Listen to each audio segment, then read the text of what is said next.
Yan kapatid, magandang buhay. Pagbabalik ni Kid Swaby TV. Sa pagbabalik niya, magluluto ako ng ginisang sayote. Wow naman!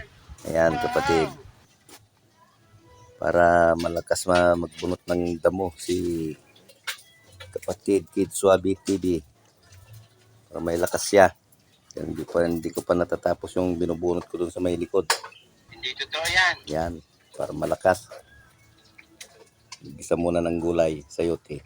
Yan.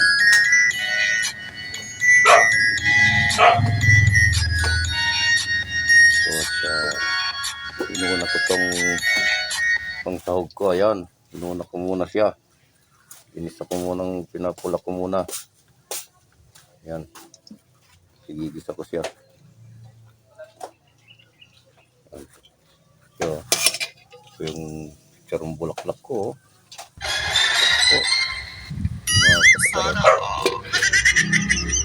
Charong bulaklak.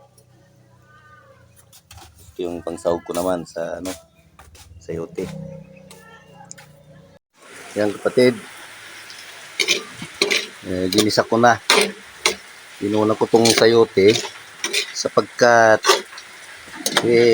naluto na tong pangsahog ko. Kaya sayote mo nang inuna ko ngayon. Yan oh.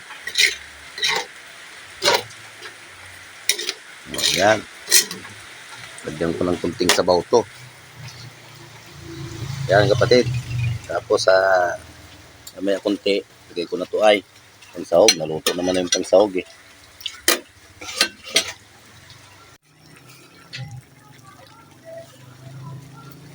Mga kapatid, yung finished product. Finished product ng ating menu ngayon. Yan.